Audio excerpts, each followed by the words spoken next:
Welcome back. You are listening to the home of forbidden romances. Prepare yourself, because tonight's story will leave you breathless. The crystal tumbler shattered against the wall, a spray of amber scotch and jagged glass raining down like shrapnel, but he didn't flinch. I said, I quit. Julian Vance's voice was a razor blade wrapped in silk, steady, sharp, and drawing blood. It was 2 minutes past midnight. The air in the penthouse office of Blackwood Industries was so thick with tension it felt like ozone before a lightning strike. Outside the floor-to-ceiling windows, the Seoul skyline was a blur of neon and relentless rain. But inside, the storm was entirely human.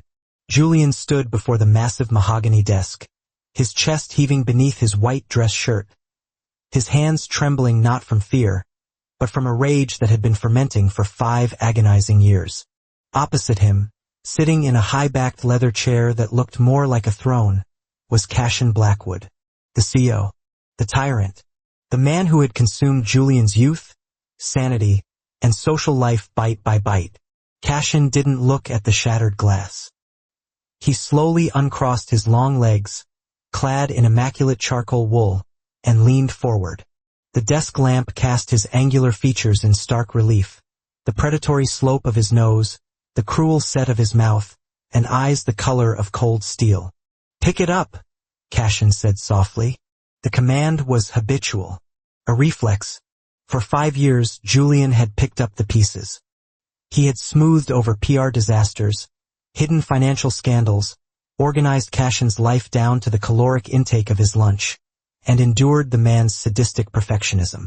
"No," Julian replied, the word tasting like liberation.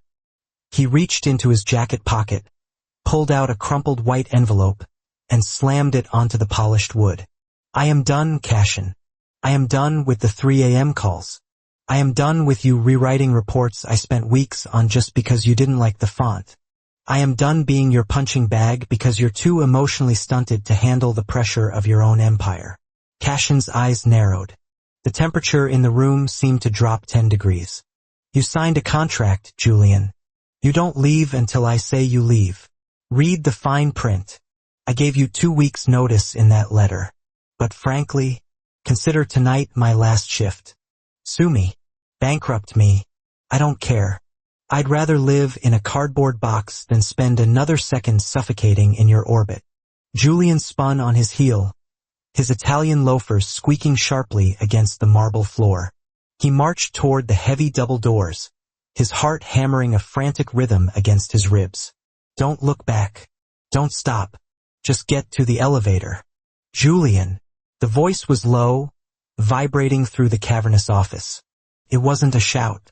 It was a growl. Julian reached for the brass handle. "If you walk out that door," Cashin's voice rose, losing its icy composure, cracking into something raw, "I will burn this entire city to the ground to find you." Julian froze. His hand hovered over the cold metal latch. The threat was absurd, melodramatic, the kind of thing a villain in a cheap novel would say. But Cashin Blackwood wasn't a fiction. He was a man who had hostilely taken over 3 competitors in a single week just because their CEO insulted his tie. Julian turned slowly. "Why?" he whispered, the anger bleeding into exhaustion. "Why do you hate me so much that you can't even let me leave? Have I not given you enough? I gave you my 20s, Cashin. I have no friends. My family stopped calling 2 years ago. It's just you. It's always been just you." Cashin stood up. He moved around the desk with the grace of a panther, silent and lethal. He closed the distance between them, stopping only inches away. He towered over Julian, his presence overwhelming, smelling of expensive cologne, rain, and danger. "You think I hate you?" Cashin asked, his voice barely audible. "You treat me like a servant. You mock my intelligence. You isolate me." Julian looked up, meeting those steel-gray eyes, refusing to back down for the first time.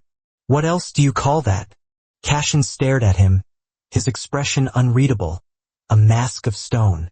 But Julian, who knew every micro-expression of this man, saw a fissure, a twitch beneath the left eye, a tightening of the jaw.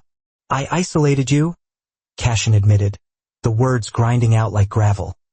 Because I couldn't stand the thought of anyone else having your attention. The silence that followed was deafening. The hum of the server banks in the next room, the patter of rain against the glass. It all faded. Julian blinked, his brain misfiring. What? You call me toxic. You call me a tyrant. Cashin took a step closer, forcing Julian to step back until his shoulder blades hit the solid wood of the door. You're right. I don't know how to do this, Julian. I don't know how to be whatever it is normal people are.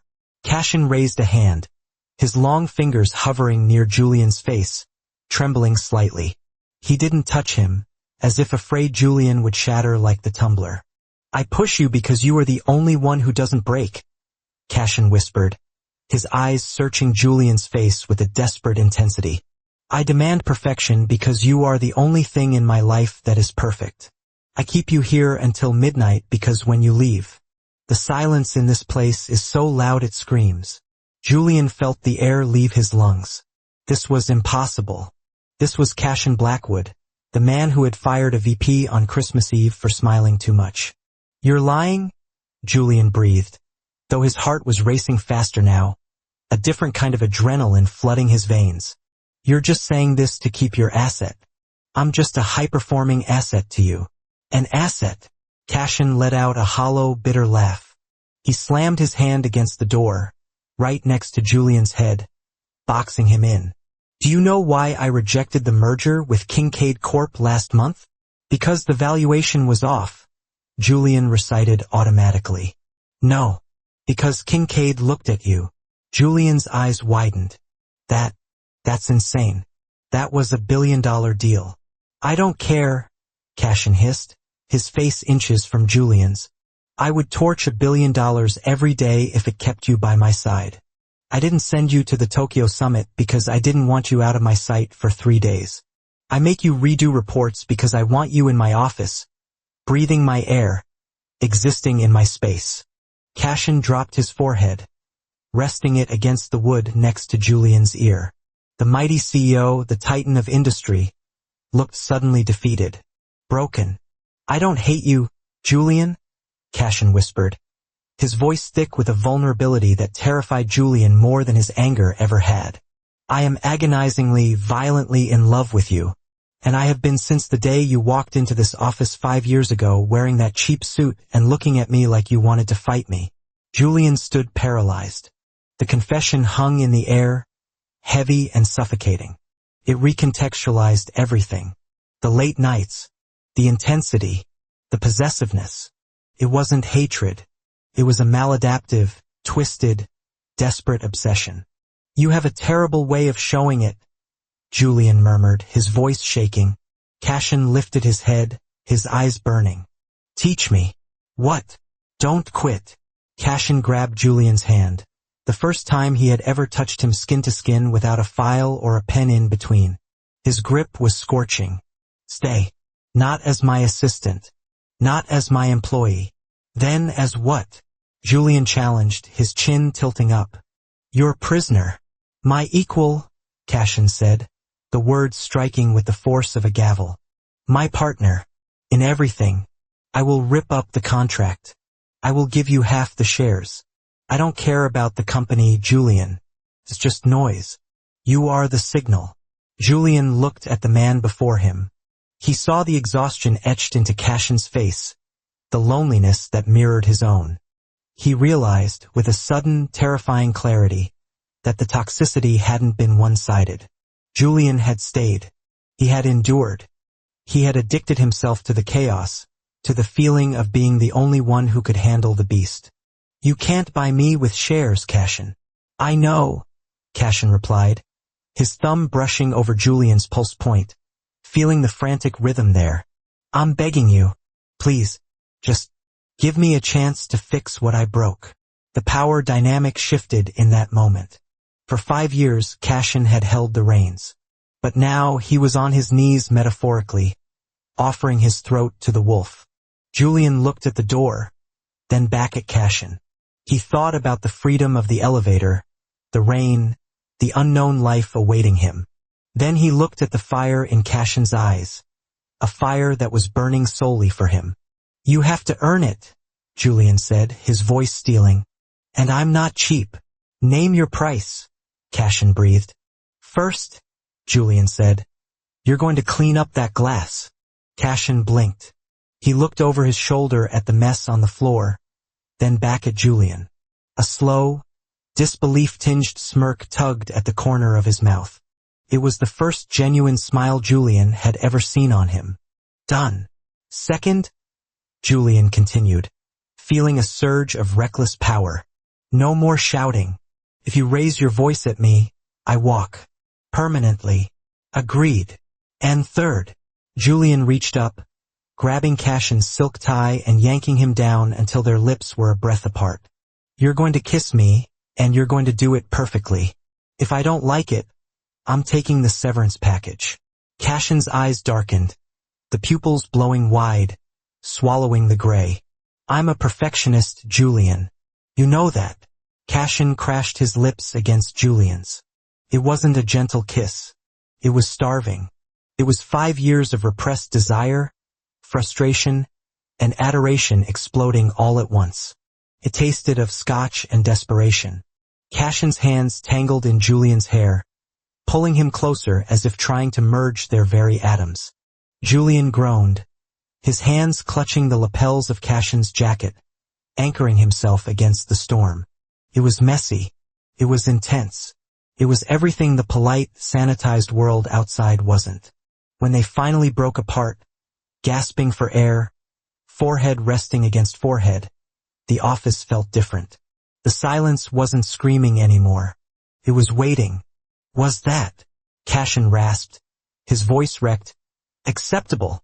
Julian ran a thumb over his swollen lip, looking at the man who had been his tormentor and was now his. Whatever this was. "It was a start," Julian whispered.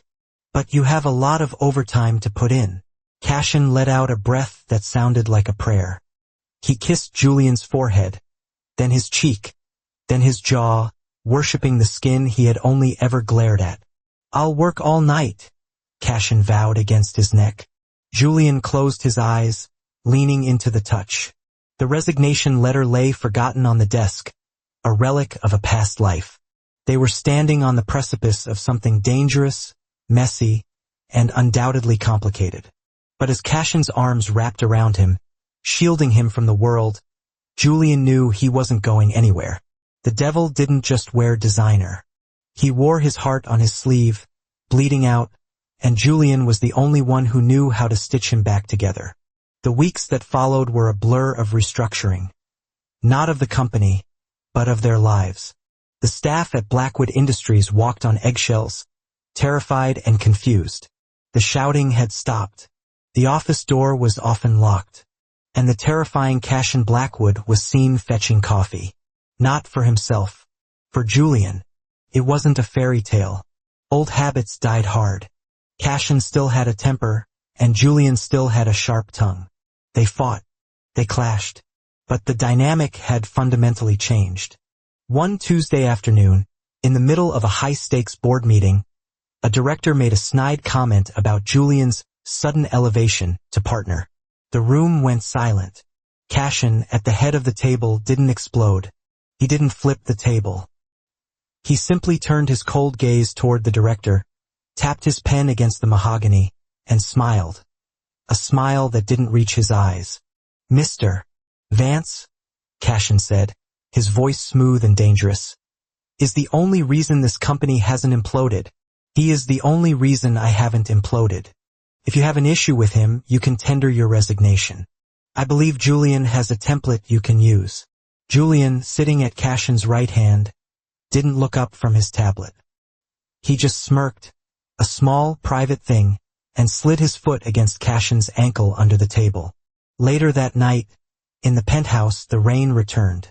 They were on the sofa, papers strewn everywhere, entangled in a mess of limbs and exhaustion. "You were showboating today?" Julian murmured, tracing the line of Cashin's jaw. "I was stating facts," Cashin grumbled, burying his face in Julian's neck. "Are you happy, Julian?" Julian paused. He looked out at the city lights, then down at the man resting against him. The fear was gone. The resentment had transmuted into something stronger, hotter. "I'm tired," Julian admitted. "But I'm not empty anymore." Cashin tightened his hold. "Good, because I'm never letting you resign again." "We'll see about your performance review," Julian teased. Cashin huffed, shifting his weight to pin Julian against the cushions, his eyes gleaming with that familiar, possessive fire. "Then I suppose I better get to work." As the rain lashed against the glass, drowning out the world, Julian realized that sometimes the most toxic poisons, when mixed with the right antidote, become the most potent cures. He hadn't just quit his boss that midnight. He had conquered him. And that is how the viper tamed the wolf. If you enjoyed seeing Julian take control and bring a tyrant to his knees, destroy that like button. And tell me in the comments. Would you forgive a boss who made your life hell just because he was secretly in love with you? I'll be reading your answers. Subscribe for the next chapter. Until then,